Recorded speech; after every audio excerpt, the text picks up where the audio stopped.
Hello and welcome to tonight's show. Ladies and gentlemen, please take your seats. The show will begin in 5 minutes.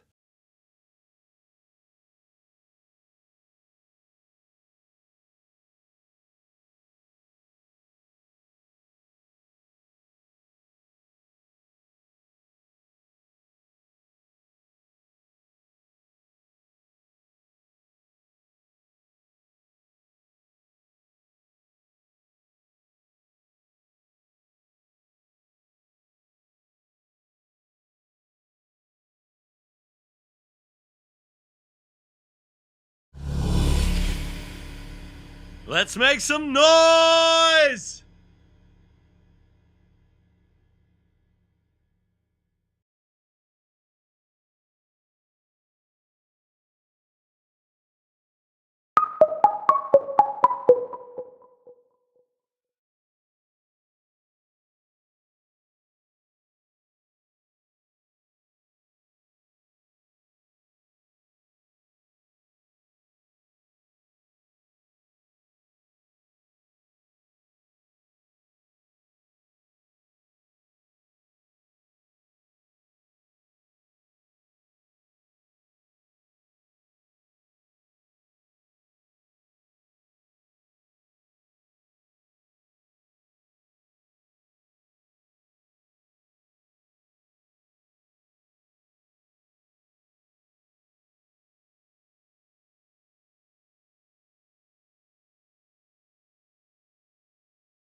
Let's do this!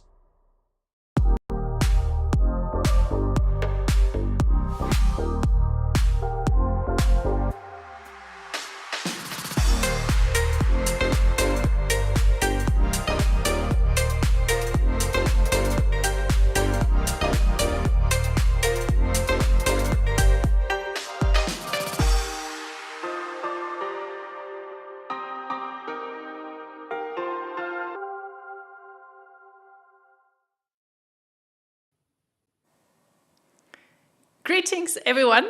Thank you so much for joining us. Big shout out to all the beautiful looking JPEG lovers out there. Hello, Ritchie. How are you? Hello, Natalie. I'm all right. How you doing? Yeah, good, thank you. It's great Yeah, to be back again.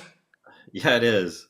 And I want to say a special hello to everybody who's watching out there live right now, and everybody who will be tuning in later and watching when it's not live. And thanks for joining us today, whether it be morning or evening or night or whatever time it is, wherever you are. Let us know in the comments who you are, where you're watching from, and maybe what time it is where you're at. And that would be very interesting. Yes, I can already see there are quite a few people watching from all over the place. So it's absolutely wonderful. And yes, for some it's evening. Then we have a good morning from all sorts of other places. So it's wonderful to be back again. And thank you all for joining us in great numbers today. It is very exciting to share yet another milestone, because we are hosting our first Q&A show today. So we hope you brought along lots of questions, so we have a lot of stuff to talk about, because at the end of the day, today's show is definitely for you guys. So bring on the questions. Let's make this a really awesome conversation, and yeah, let's see if we can lift some mystery that may have some of you befuddled out there, or whatever it may be. I can't wait to share it all with you. Yeah, so where the last show was more formal, this one's a little bit more informal, where we're able to have a conversation with you guys. So definitely talk, chat, and if you have a question, please ask it, and put a Q in the front of the question so that we know we can spot that and make sure we answer that for you. Yes, exactly. So that'll help us along greatly. And don't worry if we don't get to your question right away. So we will talk about the format of the show just now. But we have a lot of time at the, kind of like the second half of today's show, where we will be able to get through all of those questions. And we will make sure that we answer all the questions that we have. So depending on how many questions you have, we will find out how long today's show is. So today it's not because we have a lot to say, but because you have a lot to ask. So yeah, and I saw Bjorn, Lola, is that who it was, and Bob are all tuning in. So thank you for letting us know. Bo is here as well. So yeah. Thanks for tuning in, letting us know that you're here. Dan from New York, home of Kodak. Yeah. And there's someone from the South Coast, England as well. So yeah, so they're from far and wide, Hardwood, Virginia. Hello, greetings, right back to you. And then we have Bob from California. He is drinking coffee. And then we have Torsten tuning in from Germany. He is probably rather on the wine this evening. Probably. Yes. And then we have Lala Lim. She says good evening. So yeah, she's probably also not on a hot beverage. All right. Let's get this party started, shall we?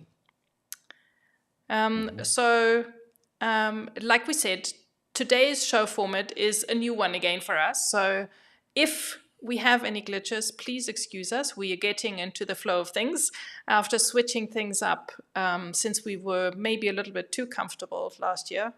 Something told us that we need to bring on something new, something different. And after the first theme show at the beginning of the month, this is the second part that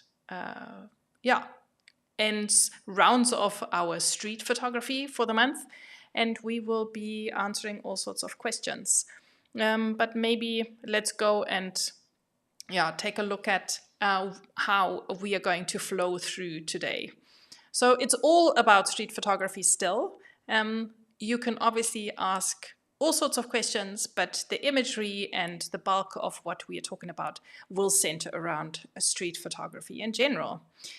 And we want to just quickly recap. In case you are here today and you didn't watch the show at the beginning of the month, we don't discriminate. It's great to have you here.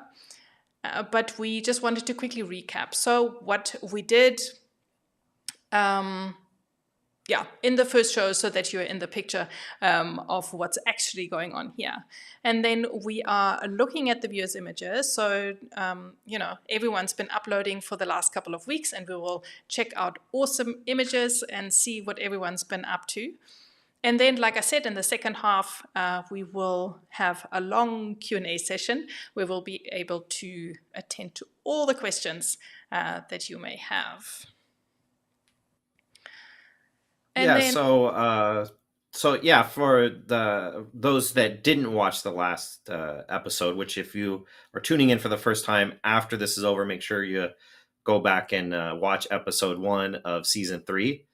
And we talked about street photography, what it is, explained philosophies behind it, what exactly qualifies something to be a street photograph. And we talked about what gear you might need, tips for which gear to choose, and some tricks for how to use that gear to get different style of photographs.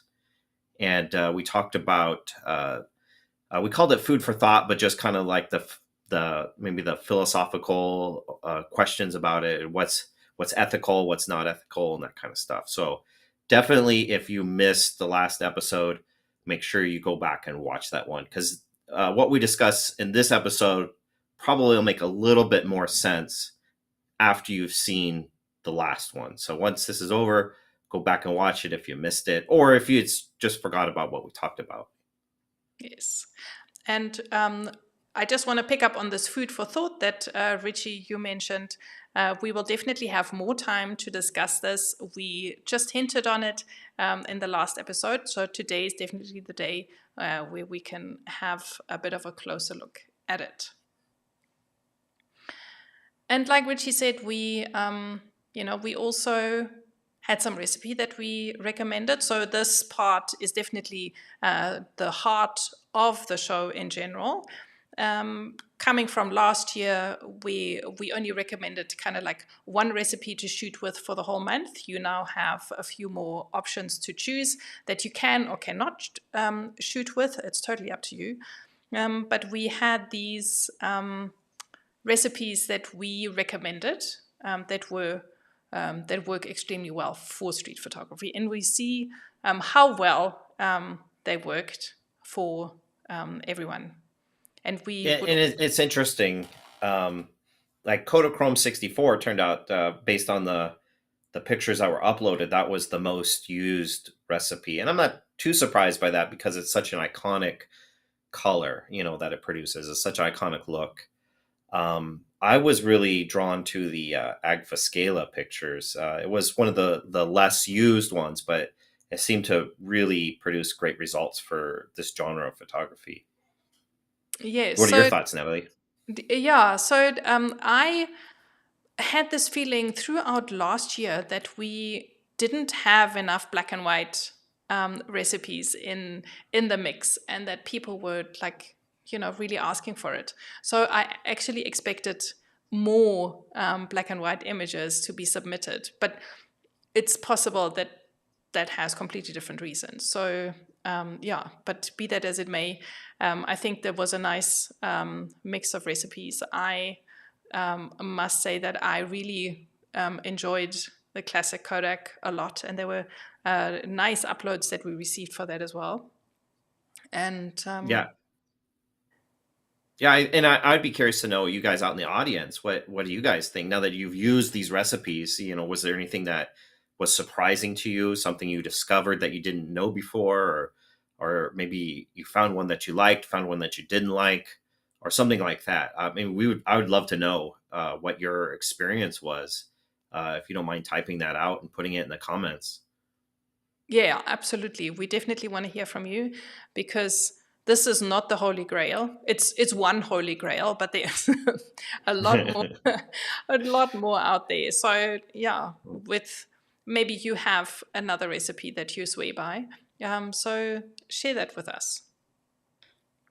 But this is not the only thing. So this was kind of like the first part of the challenge that we posed to everyone. Is to shoot with any of these or all of these recipes and share those images. But then in addition, we thought we'll add a few extra twists to it. And we asked you to also shoot some silhouettes and reflections, and then see what happens if you slow down your camera to a 15th of a second. So we have a few results of all of those. And we thought we'll go through some of these images. So in general, just like last year, we are very privileged that we receive more images than we can actually show during the show. So we have a slideshow that includes all the images that will be shown as a separate video after the live stream. And some of these images we are showing now because we thought these give a good point for conversation and, showcase certain things. So we thought we jump right in with that. And firstly, we thought we look at images shot with the 4 different recipes.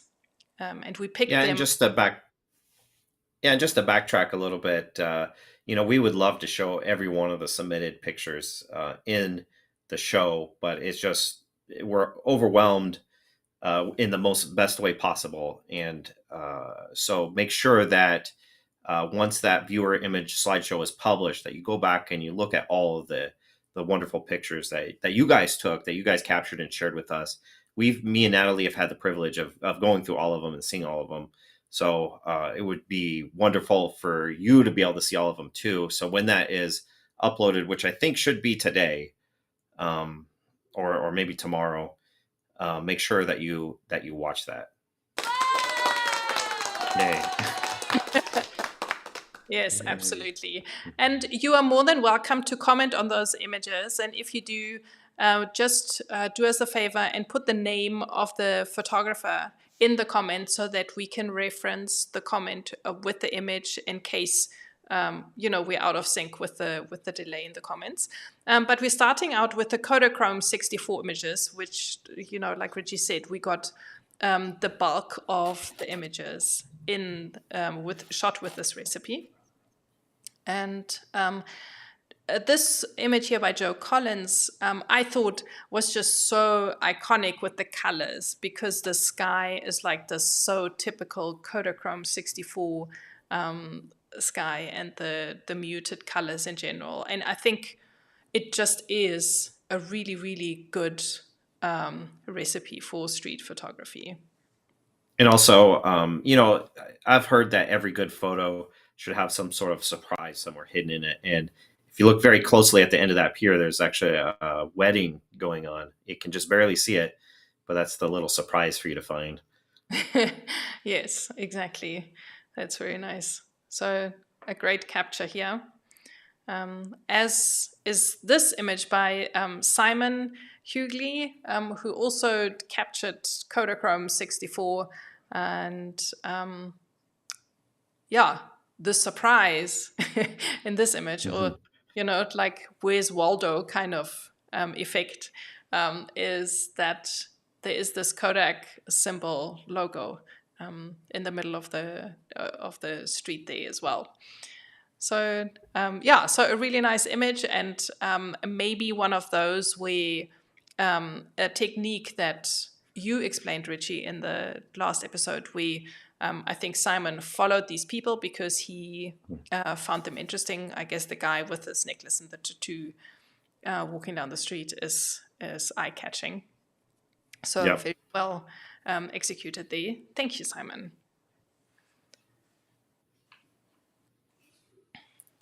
Now we had a bit of a debate on this picture here. I don't know if Enrico is watching, but if Enrico is watching, we'd love to hear from you about the exactly what we're looking at here. And it appears to be that we're looking through the window of a bus, and we're not sure if the person is on the other side of the bus, maybe in a second bus, or if it's a reflection. Um, we're not certain what we're seeing here, but it's a very interesting picture. It's a very iconic type of street photography, and there's a lot of mystery going on. And so Enrico, please, if you're watching, let us know Yes. what exactly we're seeing here. Yes, absolutely. And you know, we were talking about this before, and I actually think that maybe there is more than one reflection happening. Now that I look at it again. But It could be. only Enrico can tell us. So if you're watching, or if you're watching this as a recording, Enrico, because I think he shared with us that he was busy traveling soon. Tell us in the comments. We want to know about this image. All right. But another great Kodachrome 64 photograph. As is this one. Oh, hold on. Oh, we skipped one. Went too far. Yes. There we go. There we go. So yeah, I think the colors here are super eye-catching, and it is a very nice example to see how all the different colors render with this recipe. And I think Bob is watching, so thank you so much for submitting this. And if you want to tell us a bit more about the image, you can tell us so in the comments. I just love all the vibrant colors. Yeah, it's wonderful, and you can see how the Kodachrome 64 recipe deals with those colors, handles those colors, and it is really good for it. For that aesthetic. Yes. So, well done to you as well, and also to Stefan Zacher. He captured this this scene. Which I enjoy the humor in it. I quite like. Which was one of the tips you gave, in the last episode. Yes, exactly. So that's also a great one. And the first classic Kodak. There is some more images coming, but they are quite similar in some ways. But I find that classic Kodak handles your highlights just a little bit better. So it gives you a bit more. And of course, dynamic range. Our software has a limitation that it blows out the highlights when they're not really. So when you're looking at these images, just know that our software limitation doesn't allow you to really see it in its true fidelity. Yes. So excuse the way that the highlights appear on YouTube, I guess. One day we will grow past this, but for now, yes. And then here's Torsten's photograph in classic Kodak. Really nice, big, wide scene with a lot of things going on. And I think he's looking through a window here. So this is also a really nice scene, I think. Yep. And it just shows you how that recipe will render, the colors, the tone, the cast, the color cast, and all that kind of stuff. Yeah. So thank you for submitting this image as well. And then moving on to more of a night scene. So here is a very good example by Amaryllis.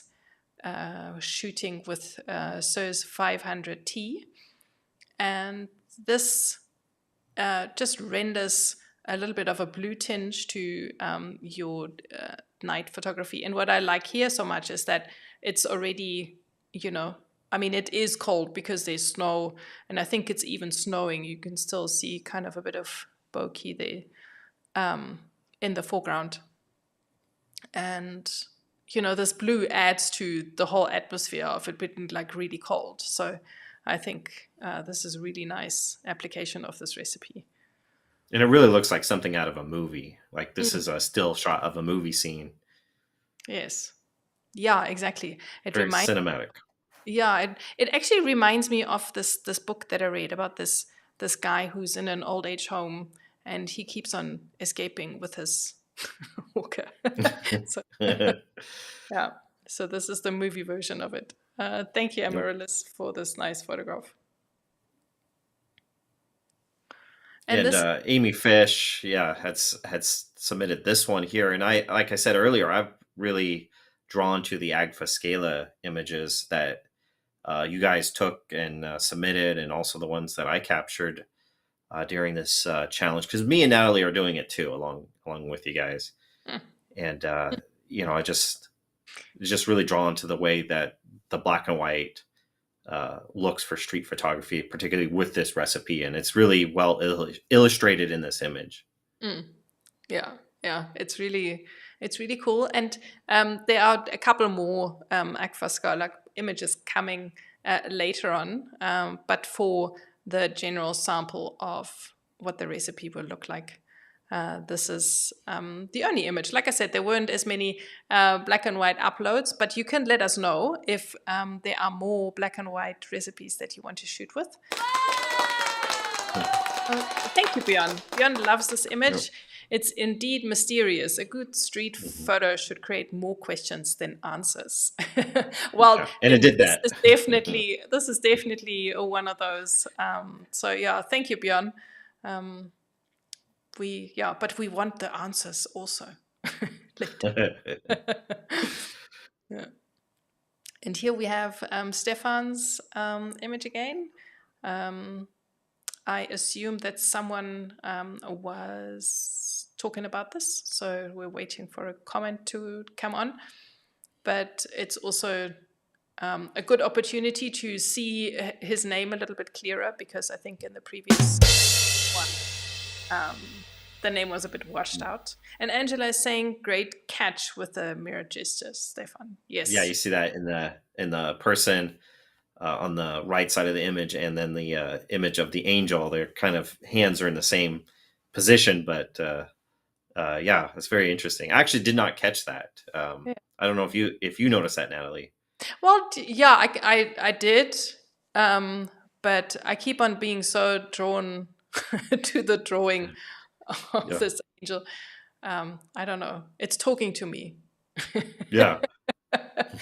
But yeah, no, thank you for pointing that out. We did not mention that. This is obviously a great part of street photography, is trying to find signs and people who do either the same or the opposite thing, and creating some extra tension in your image that way. So very well captured. And then we have Torsten, who is telling us that this is an elevator. Excellent. Oh, okay. Nice. Yeah. No, great capture then. I hope it wasn't stuck. Well, yeah, it's capturing while I'm assuming while it's moving. That's good timing to have the camera ready to go and to capture that just right moment. Yes. That's what I'm saying. It would be easier if the elevator was standing. But yeah, this is in that case, I guess this is maybe a good point to talk about a decisive moment.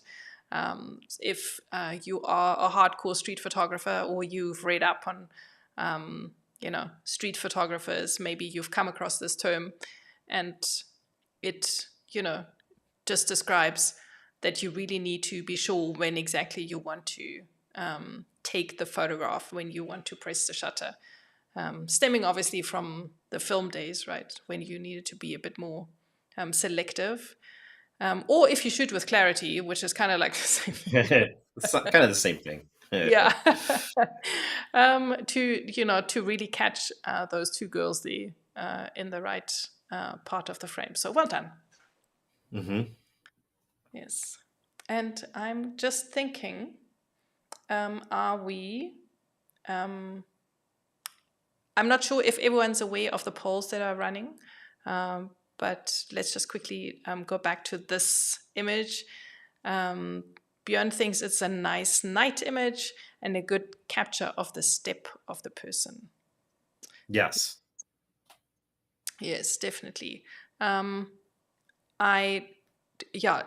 It's cool that Björn mentions that, because if you shoot a lot of people walking, you may have come across this and may have mastered it, or struggling with it. It's quite interesting and sometimes difficult to capture the people walking so that it looks natural and that it doesn't look like either they are not moving, or it looks like they are just lifting one leg very awkwardly, or they just have a funny stance. So it takes practice, I guess. Yeah. To The decisive moment. again, here it is again. Yes, yeah. So Yeah, I struggle with that personally. So I imagine that probably other people do too. yes, absolutely. Yeah, especially when you're shooting with clarity.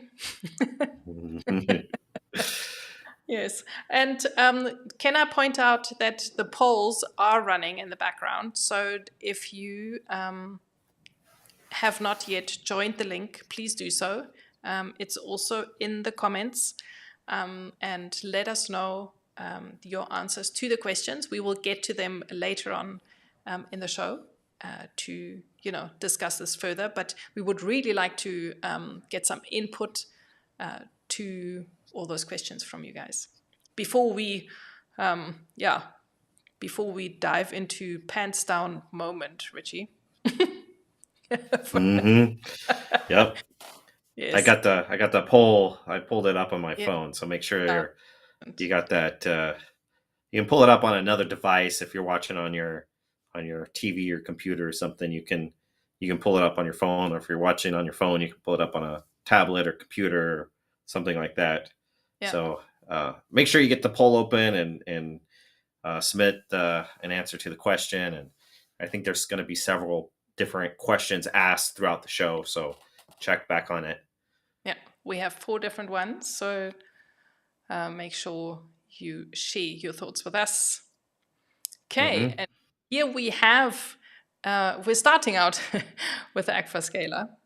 So Yeah, so to go back just a moment, we not only the first challenge was to shoot with the 1 or 2 or 3 or all 4 of the film simulation recipes that we suggested.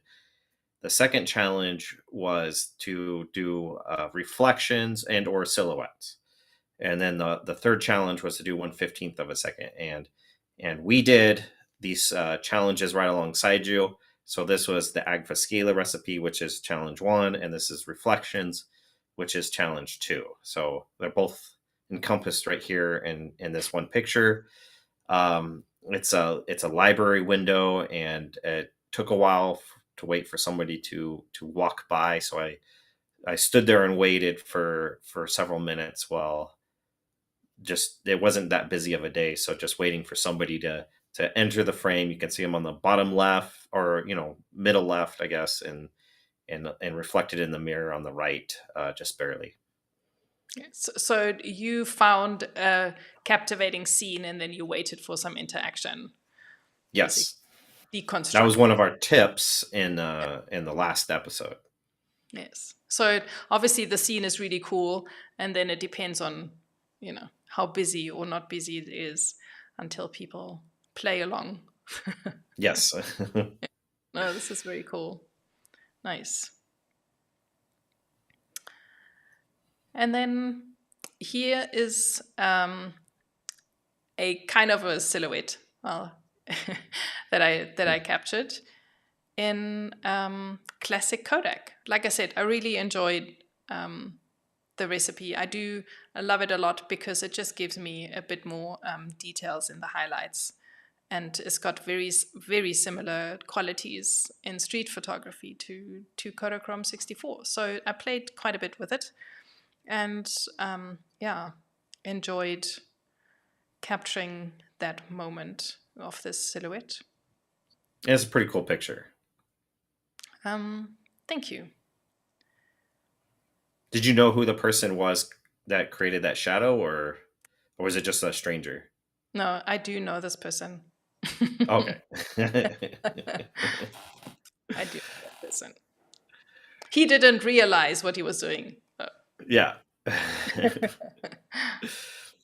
So I really struggled with the silhouette challenge. That was my nemesis, and this is an attempt right here at getting a silhouette. And yeah, I don't know if you guys out there watching struggled with that as well, but for me that was probably the biggest challenge, the hardest challenge. Mhm. Yeah. Well, I think it's really cool, and it's also really nice to realize that it's not that easy, and Hmm. don't have a problem with sharing that with you guys.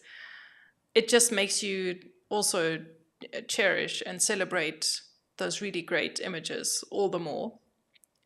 Yeah. And it shows you that you need to be patient and you need to take time and you need to be Hmm. at the right time and the right place. It doesn't just come along. And because we have, those couple of weeks where we challenge each other to create these images, the conditions may not be right. I mean, I definitely also, went through that. I will talk about that in the next image just now.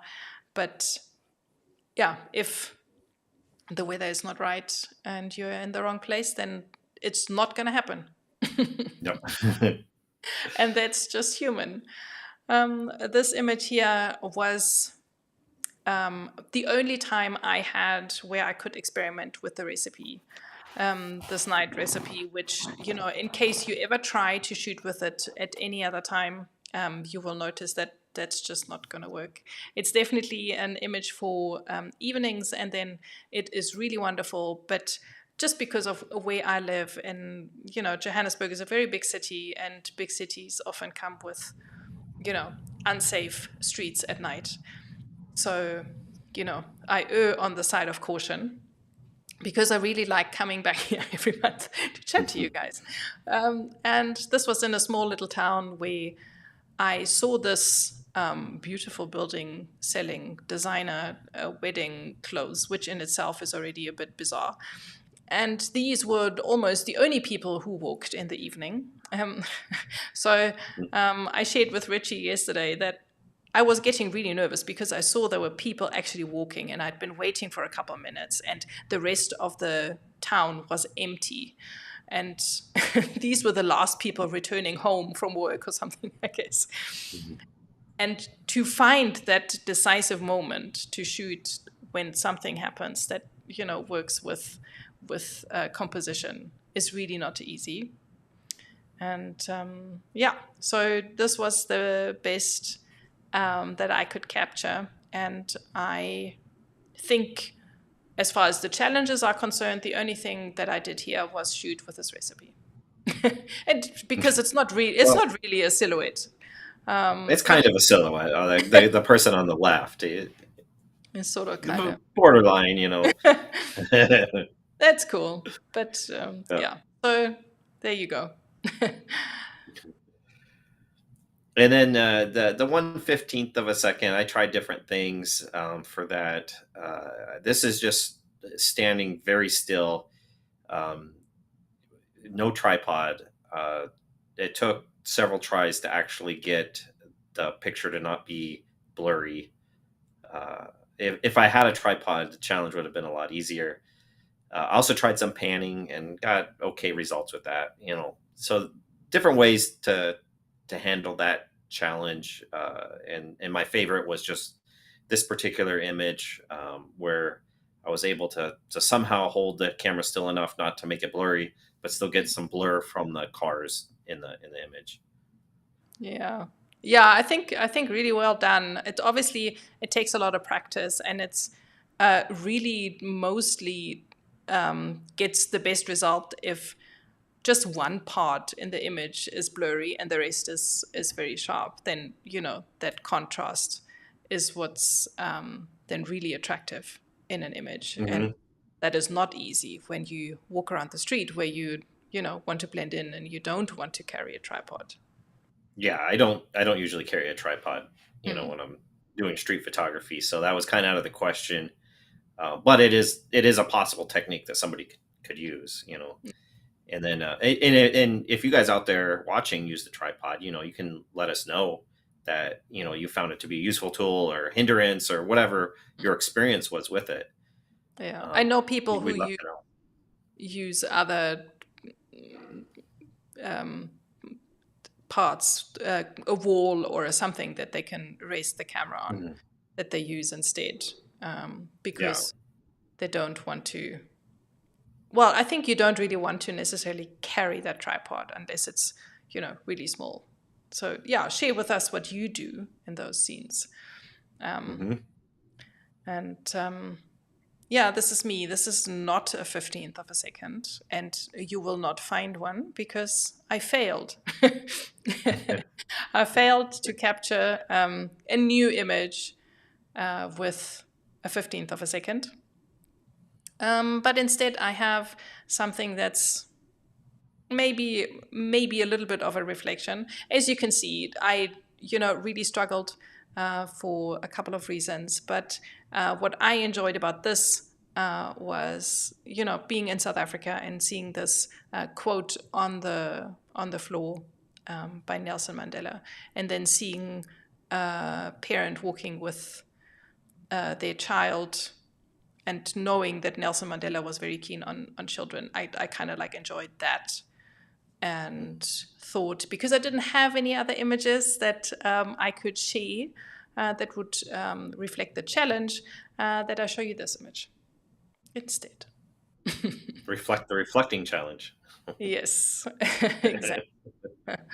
Yes. So kudos to everyone who submitted images and was able to create all these beautiful images that we've been looking at and are still looking at in a short space of time, and especially also knowing that, thank you, Dan.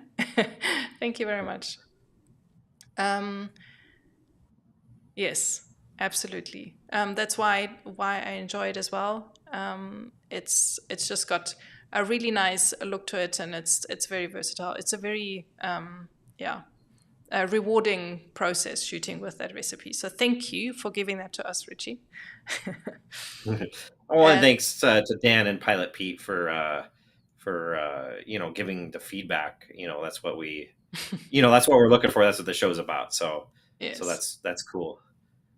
And I can't emphasize enough, practice makes perfect. And I am definitely not done with this. So even though we are, closing out street photography tonight, and we'll move on to something else, but I am really looking forward to practice some more with these recipes and trying these challenges. So, I'm not done yet.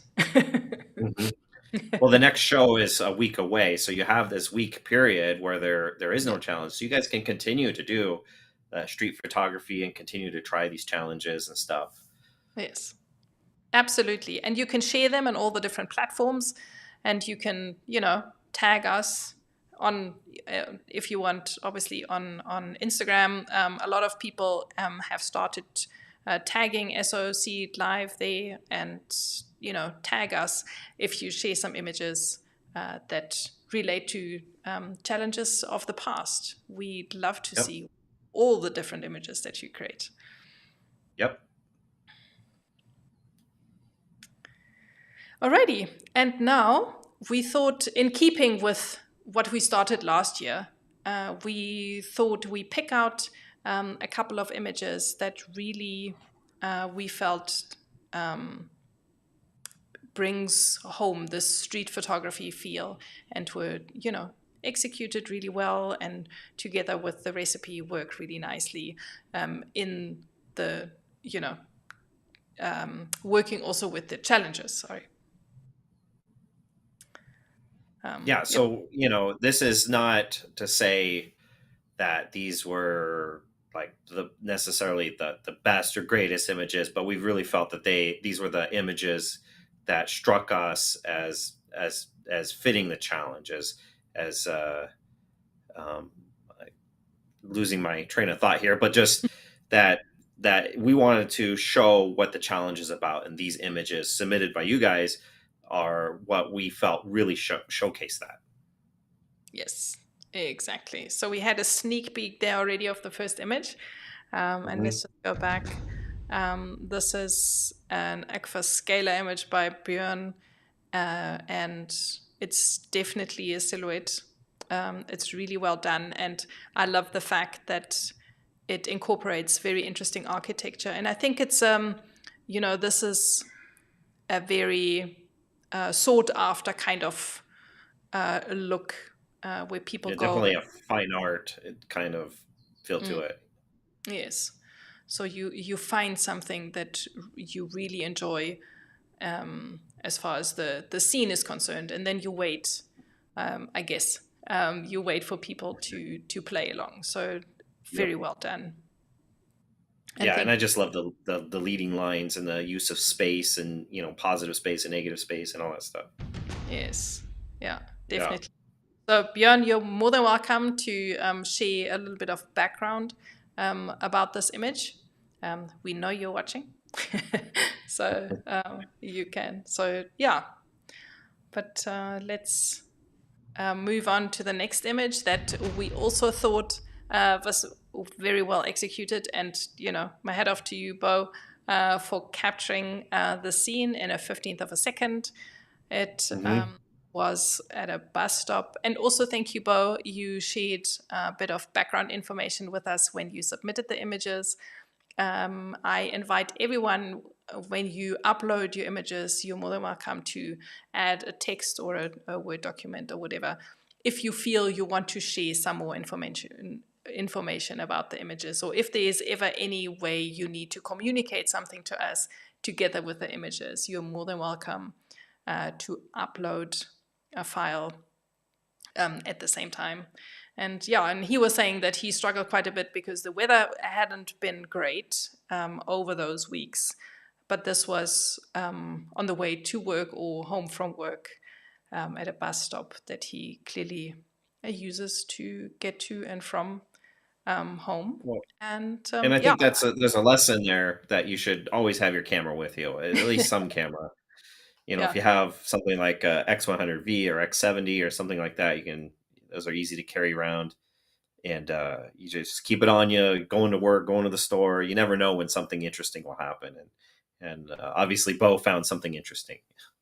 Yes, excellent. And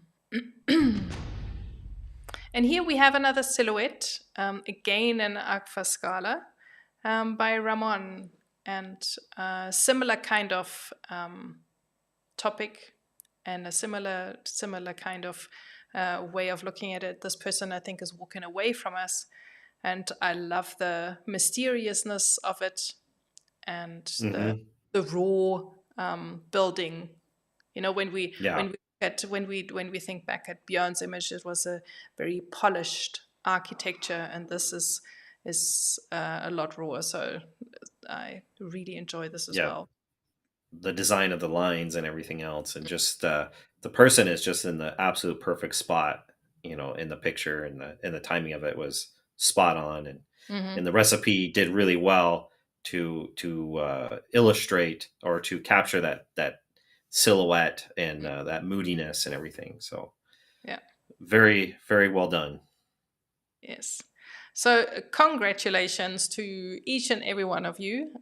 Thank you for playing along and for practicing and for trying out all those different things, and for uploading and showing Nathalie and me up. Yes. Yes, definitely. I'm glad I'm sitting down. Okay, Björn, so you shot this in Seoul and at the DDP building, wherever that is. It's great actual abstract black and white. Yeah, so I can imagine that this building there's probably more angles that you can capture this image in. And I can only imagine it as a feast. A fine art photo. Yeah, definitely. Yeah. It needs to be on somebody's wall. If it isn't on Bjorn's, it needs to be on somebody's wall somewhere. It's Okay, we have world's oldest vlogger watching. Thank you so much. Yeah, there are a lot of there is a lot of if we were to deconstruct this image, which you can do in your own time, but there are a lot of things that in the theory of photography and composition, etc., all come together. So that's you can feel it as you're looking at this image. Yeah. Yeah. Thanks, Angela. Yeah, I'm sure everyone is in agreement here. It's timeless and hits all the right buttons in all the right places. Thank you, everyone, for all your great comments. And Bo says that he shot this with his XT20. Nice and compact to travel with.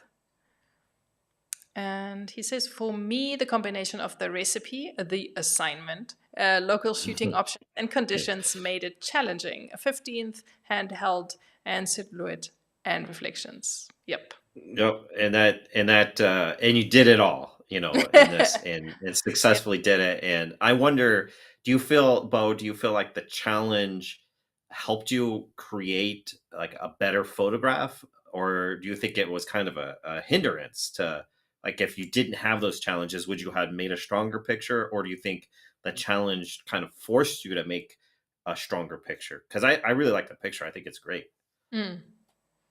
This is such an interesting question, Ritchie, because I've been asking myself this throughout this process as well. And I would love to hear from everyone, actually, because obviously we want to keep it interesting and make it more interesting. We don't want to stop anyone from taking pictures. So please share with us what your experience is with this. So Dan Allen says that classic Kodak did very well on the overcast, cloudy days we have mostly in New York in March. Yes. Yeah. It's definitely a very good one for this. Yeah, and people ask that a lot of times, like what recipe is good for overcast and stuff. And so now you guys know classic Kodak is one to consider. Yes. Add it to the list. Yeah. Thank you, Björn. The leading lines in this image are definitely also very strong. Yes. Yes. Love them. Yeah. There's also a lot going on here, and it makes it extremely interesting. I catch myself that my eyes keep on, going around and kind of like a triangle. And if you ever wonder what makes a great image, this is definitely one of those, is when you keep the viewer wandering around the image. I mean, this is kind of, I guess that's the whole point of leading lines, is they lead you through the image.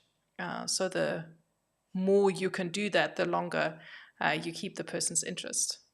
And the more and you wander through the image, and it's all very mysterious that you're wandering through, but your eyes always end up coming back to that main point. Yeah. Where is he walking to? Yeah. No, absolutely great. Thank you so much. This was really a lot of fun. I absolutely enjoyed this. I loved seeing what you guys did with the challenges. But yeah, I think now it's over to you guys, so that we can hear from you what your experience was behind the scenes. Nope. Yeah, and this is the part of the show where we're going to come back and answer all your questions, have a discussion. It doesn't have to be questions. If you guys just want to discuss something, tell us your experiences with this challenge or using the recipes or anything like that.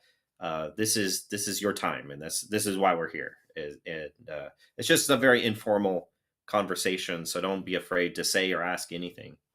Yes, you can ask everything and anything you ever wanted to ask about street photography. Ooh, we got some poll results. Yes. So one of the polls that we asked was, which of these do you use the most for your street photography? Going back to the gear questions or tips that we shared in our last episode. And Oh, sorry. And so we we still have people voting, which is great. Mhm. So first of all, yeah, we wanted to establish if street photography is actually something that you do shoot.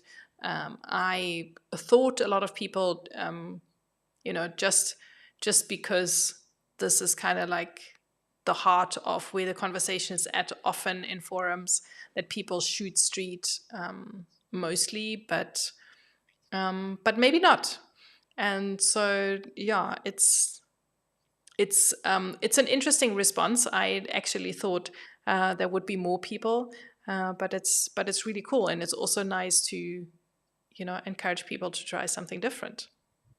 Yeah, and I think that based on these responses, like the majority do it occasionally, and they're Mm. so at it. So hopefully this helps those that feel like they're so at it. And I would say I'm one of those that doesn't. Yeah. I'm not a great street photographer by any stretch, um, but allows you to practice and get better. Yeah, exactly. And not to be shy to share your images, because it's all a process. So the more you practice, the better you'll get. And Hmm. what better platform than a community like this, where we can all learn from one another. Yes. So that was the first one. And then we had another question that we asked about which of these do you use most in street photography. This was the gear question that we discussed earlier. And we had given different tips. And this looks pretty balanced, actually. Oh, no longer. There's So still results guys, coming in. you're more than welcome to still vote. Not a problem at all, because we will also still have the results later, even after the show is over. So it also gives us, something to work with in future, if we know what you guys shoot with, for example. And yeah, looking at this, I'm not surprised. I think most people, or a lot of people, will grab a wider lens because you want to capture a big scene, and you want to shoot get a lot of detail in your shots. And a standard lens, yeah, same kind of thing. So I think we're talking, anything from 16, 18, 23, 35, maybe 50. Yeah, I think some of my favorite street photos that I've ever captured were done with rocking on 12 millimeter, Oh, super right. wide angle. But it's what's challenging though is that it's so wide angle you really have to like push that lens into the scene, and of Mm. course that's difficult to do if you're trying to be discreet or that kind of thing. Yes. Yeah, that's when the telephoto lens would be a bit more handy, when you can Yes. stand really far away. Mhm. Yeah. So thanks for voting. It's really useful information. And now this is the question that I'm was really keen on getting responses. So, what do you find most interesting when shooting street photography? And um, I thought it was something different, but most people think it's choosing the location. So Hmm. that um, interesting. So it's Yeah, not and really. and that might be, if depending on where you are, not everybody lives in, New York City or someplace where there's always a lot of urban environment to choose from. But I think, especially if you live in a rural area or just, don't have an obvious place nearby, that could be a challenge. Yes. So I find it interesting because, in general, um, I think you could be anywhere, but if you have people interacting with something, then it immediately uplifts your photograph. So I think if you're struggling with finding a great location, then maybe put that aside and just focus on finding people that are interesting, and that kind of makes the Hmm. the surrounding not so important, because yeah, we can't all live in New York City. Yeah. or wherever street photography is, iconic. Yeah. But that doesn't mean that you can't shoot iconic images wherever you are. So Hmm. don't let that stop you. Which is something we talked about in the last episode for those who haven't seen it. Yeah, exactly. And then I think we had one more question. And that was, what did you think of our challenge?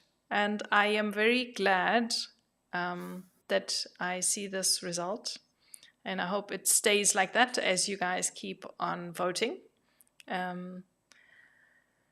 Because it is daunting, I definitely agree. And I'm sure, Richie, you'll share those sentiments with us. Yep. But If it wasn't daunting, it wouldn't be a challenge. yeah, true that. Absolutely true that. Yeah, and but it's fun, and the more you do it, the easier it will get, and you find what works for you, what kind of an approach. So we hope that this inspired you to start something if you haven't done so already, and keep going. And like I said, keep sharing your images with us so that we can be part of your journey. I know that We're all on this journey together. You guys in the audience, me and Natalie, we're all doing the same thing, and that's what's really cool. Is this is a journey we're on worldwide. It's pretty amazing. Yeah, it is very cool. So yeah, so I'm also glad that some of you are keen to do another one, because there's definitely more in the pipeline. Yep. It's cooking at the moment in the kitchen, and we can't wait to share that with you. But but bring your questions to us, and we are happy to answer them. It is great to have you here as well, Pete. Thank you so much for joining us again. It is wonderful to have you and everybody else. Thank you so much for joining in. And Bo says he would have never shot this without the challenge. That's interesting. Oh, yeah. Thank you for sharing that, Bo. Great. Yeah. So it doesn't mean that he would have shot something else, but he wasn't aware that this is something that he could focus on shooting. So that's great. That's awesome. Excellent. And he also says, that YouTube doesn't always do justice to the images. And so it is a challenge, and we've been dragging this along, ever since we started sharing images on YouTube, because it is, doesn't necessarily do the images justice. So we've been discussing this offline, how we can, work on this. I mean, we have the sooc.live website where we show images of you guys, but obviously not the full, all the images. So we're working on this. I don't know if we can, talk about this here, or we talk about it behind the scenes, and then when we know what we can do, we will unleash that to you guys. Yeah, I think what I'd say is that we definitely appreciate that feedback, and it's very helpful to us, and that's something we're working on, and hopefully we'll have a good solution soon, hopefully. Yes. Yeah, no, we definitely will. Yeah, and I think we try to always make people understand that, when there's something that looks blown out and it isn't, to point that out. But it would obviously be wonderful to see the image in all its glory. So it's coming. Hopefully. Yeah. And the new X series with IBIS is obviously handy for long exposures. Yeah, this is when it really shines and when you can take advantage of it. So yes, very good point. Yeah, I actually, so I use my XT5 to do some waterfall photography handheld, 1/15 of a second. Obviously not having to do anything with the street photography challenge, but it did really well, got sharp images, and it got the blur and everything. So that's a very good point, that if you do have IBIS, that that's helpful. The XH1 is another camera with IBIS. You know, you could, if you have an older camera, you know, that's one Yes. that helps with that. Yes, definitely worth trying it out.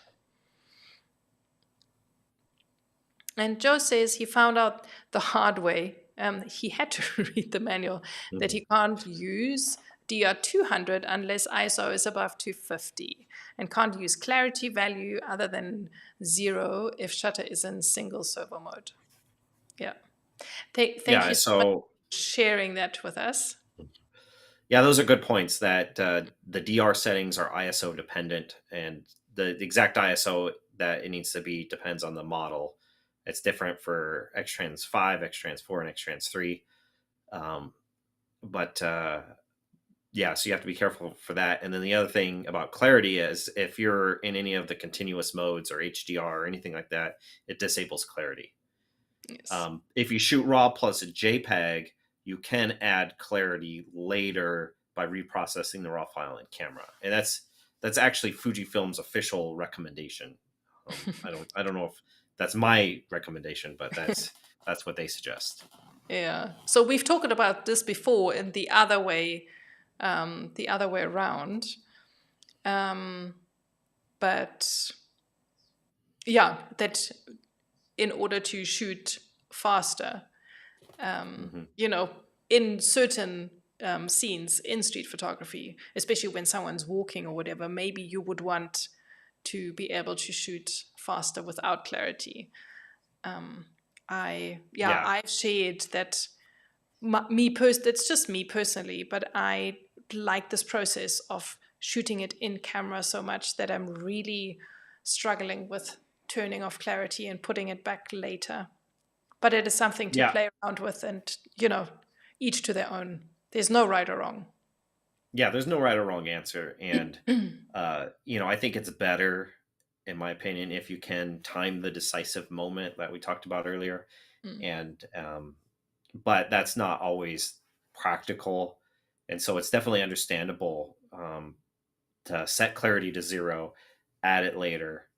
You know, there's definitely more than one way to handle the situation. I personally leave clarity on and just deal with it. And but I had an experience over the last summer, where I was doing like a whale watching tour, and I left clarity on, and I got a lot of really great images, like timing that decisive moment. But there was one where the whale came up out of the water, its mouth was wide open, and I just didn't time it right. And if I had clarity set to 0 and was doing a continuous mode and, you know, spraying and praying, I probably would have gotten that image. So there's definitely pluses and minuses to each theory on that, or each method. And yeah, I guess just each person has to pick what works for them. Yes, definitely. And I think it was in a conversation with Torsten in a couple of episodes ago, where he said that if he needs to quickly change it up, then he just turns his camera into a high-speed mode, and then he shoots like that, and then he just makes a mental note that these images then don't have clarity, and he adds it afterwards. So I guess it's a faster way than going to into the Q menu and changing the setting there. Yeah, if you just change it to like continuous low or something like that, it'll automatically disable it, and then when you turn it back to S, you know, it'll automatically you know, enable it, you know. Yeah. So best of both worlds, maybe.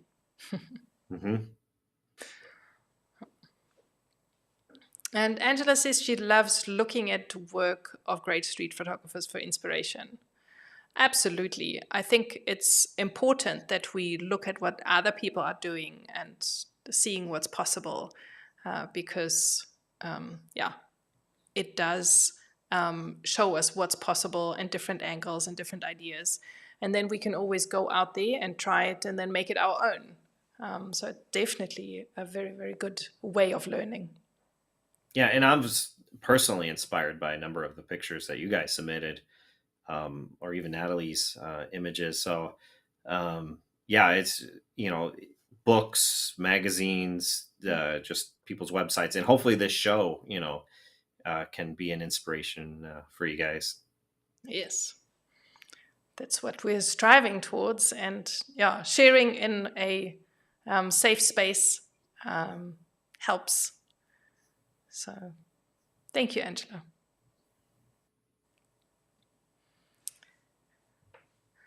Well, do we have anything else? Oh, we do have something else. Yes, Björn's on the buttons this evening. He says, which of the different Kodachrome recipes is your favorite, Ritchie? Yeah, it's a good question. There's a number of different ones. I really like the X-Trans 4 for the newer X-Trans 4 cameras, the X Pro 3, X100V, XT4, XS10, XE4, and XT32. The Kodachrome 64 recipe for those cameras, and also the slightly modified Kodachrome 64 for the X-Trans V, X-Trans 5 cameras. Those two Kodachromes, very, very similar to each other, would be my favorites. The new polished version. Obviously, you keep on going back to what there is, and you can refine it. So it makes sense that you keep on tweaking it more and more to so the best result. To get into the nitty gritty of it, when I made the X Trans 4 one for the newer X Trans 4 cameras, obviously it was a modification of the earlier one, but because there were new tools and new features, I was able to refine it a little bit. And then even the newer cameras, they'll have even more tools and stuff, so you can refine it a little bit more. But specifically the X-Trans 5, the X-Trans V, it renders blues on some film simulations a little bit more deeply than X-Trans 4 did. So there had to be a modification for that as well. Yes, I remember that kept you quite busy for some time. Yes, it still probably still is. Yeah. Yeah. We appreciate all the hard work. And Bob is committed to becoming a good street photographer. It's challenging. Yes, it is, but it is like, I think we're all sharing. It is a wonderful journey, and it is a rewarding journey. And just and you keep at it, and you'll get there for sure. If you're not already, based on the image we saw. Yes. Yeah, keep it up. And Bo has to leave us. Thank you so much for tuning in, Bo.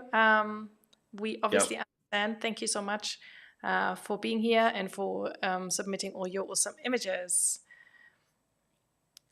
All right. Björn wants to know if you can talk through the process of how you develop a new recipe. Yeah, that could be a whole episode, and and maybe it should be, but each one's a little different. But generally it starts with an idea or inspiration, whether it be a photograph I'm looking at, or somebody suggests, try and mimic this person's aesthetic or whatever it is. There's some sort of inspiration that I'm looking at to try and mimic. And then I have a lot of experience, so I generally nowadays know kind of what a good starting point might be. And so I'll program that into the camera. I'll take a few test shots, kind of gauge if I'm close or if I'm far, and try and refine it and keep refining it. I'll shoot RAW plus JPEG so that I can go back to the picture and reprocess it in the camera. I do it all in the camera, but I'll reprocess it, making tweaks, making adjustments, comparing it. Like, for example, let's see if I can grab it real fast. Hold on. Like, I picked up this December 1960 issue of Arizona Highways magazine, and I found some wonderful photographs in it, and like for example, this here, or this here, and so then I went through the settings and tried to tweak it until it got to be as close of a match as I could possibly get it. And then the second part of the process is then once I feel like I am close or I have it, I go out, I take pictures with it, and then I reevaluate it at that point and see, do I still feel strongly about that it's a good match, and does it need to be tweaked even more, or is it good, that kind of thing. So I hope that kind of answers the question. It's a lot of tweaking and more tweaking involved. Yes. I'm sure it is very time consuming. Mm-hmm. Yeah, but yeah. Each recipe takes a while. Some take a lot longer than others.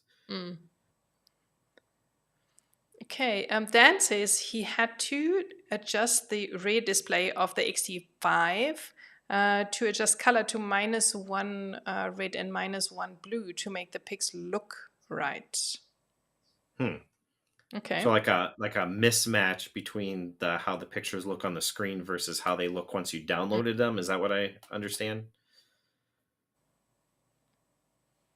Because I haven't made that adjustment personally. I guess I didn't.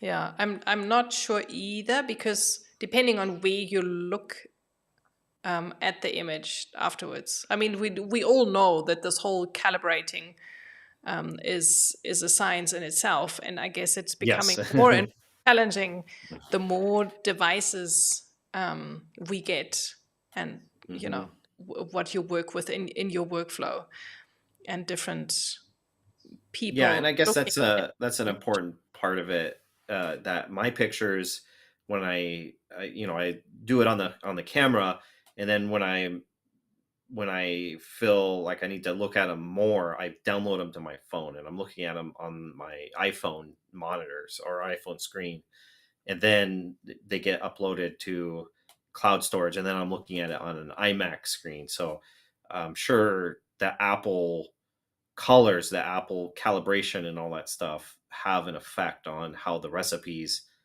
end up appearing, how they end up, and they might look a little bit different for somebody else who's not using an iPhone or an iMac or whatever. So that's a whole big long rabbit hole that we could go down.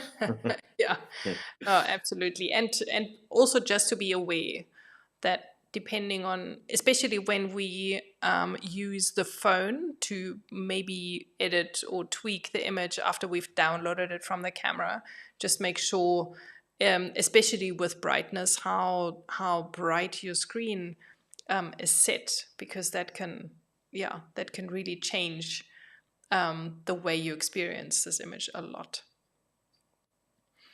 So there's definitely something going on. Dan is saying it's the same for the LCD and the EVF. And it's a difference between the XT3 and the XT5. So that's interesting. That is interesting.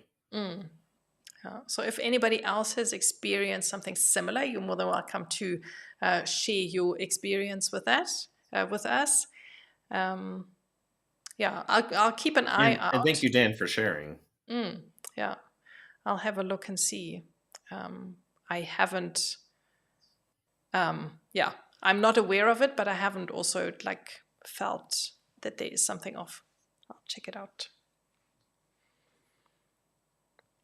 So he says, if watching on a mobile device, check your display settings and force 720 resolution. Pics look so much better. Okay. We shall do so. All right. Thank you for all your input. That was really cool. I don't know if we have any other questions or if we are good to go. This was definitely, a lot of input from you guys. So thank you so much for being so active in the comments. And we hope that this has given you an idea as to, how we want the next couple of months to go. So we now have like one full set of shows, kind of the pairs set out. And now that you know that there is a lot of questions that can be answered, maybe that will help you already from next week. You can start, collecting questions to ask us in next month's shows. Yep. So I definitely enjoyed that. I hope you did too. And there is a big announcement that I want to make. I am very excited. Very excited to be traveling again. I'm going to visit my hometown over the next couple of weeks. And I decided to host a meetup in Mannheim. And that is on the 13th of May. It's a Saturday, and I will share more details as we go along and invite you all to join me. Whoever is in the area, near far, you're more than welcome to come along. If you are interested, you're also welcome to put a hashtag SOC Meetup in the comments. And and I'll share more details as we go along. But I am very excited. I can't wait. And yeah, I wish I could leave tomorrow. Yeah, so if you guys want to meet Nathalie, go ahead, and that's your opportunity if you're in the area. Yes, it will be great fun. And now for even more fun, everyone who has submitted an image for today's show is here on the wheel. And we are giving away a 12-month subscription of the Fuji X Weekly app. And let's spin the wheel and see who is our winner for today's show. Let's do this. There we go, there we go, there we go. Drum rolls. Go, Colin! Congratulations. Thank you so much for your submissions. And get in touch with us, and Ritchie will hook you up with a 12 month. Even if you have app subscription already, just contact me. We'll see if we can't work something out of some sort. So just find me on Instagram or send me an email or get in touch with me somehow, and we'll get it all worked out, Joe. Okay, excellent. Congratulations. And thanks to everyone for your submissions. We are back next week. For the first time, we have back-to-back. We have our new theme that we will present to you guys. We are talking about storytelling. And that will happen next Thursday, which is the 6th of April, just in time before the long weekend. So you can dive right into Easter and start finding some images that tell stories. I am super excited for that, and I hope you are too. And I hope you will be able to join us again live right here next week. Yep. So you don't have much time to wait. Not much time to waste at all. And to make sure that you don't miss out on any future announcements on this channel, why don't you subscribe? We would definitely appreciate that. And it'll help us to grow this channel so that we can do more of this, and share it with other people that you know that might enjoy this kind of content as well. The more the merrier. And we would love to see you all here. And there they are, the waving people. So I guess it's time to go. Yes, it's time to go. It absolutely is. Thank you so much to everyone for sticking around for this time with us. We hope you found it useful. You've, learned something. Joe, it's an absolute pleasure. It's been great to have you all here. Absolutely wonderful. I feel super privileged and can't wait to do it all again. Thank you so much. Thank you for all the beautiful comments. You guys absolutely rock. We wouldn't be here without you guys. It would be an awful lonely place. Well, thank you everybody for tuning in and submitting your photos, participating in the challenges, participating in the comments and everything. And you guys are really the ones that make this show great. And so we can't do it without you. And we're just really happy and honored that you tuned in and were part of this whole thing. Yes, absolutely. And if you want to join us in one of the upcoming live shows, get in touch with us. We are always looking for live guests.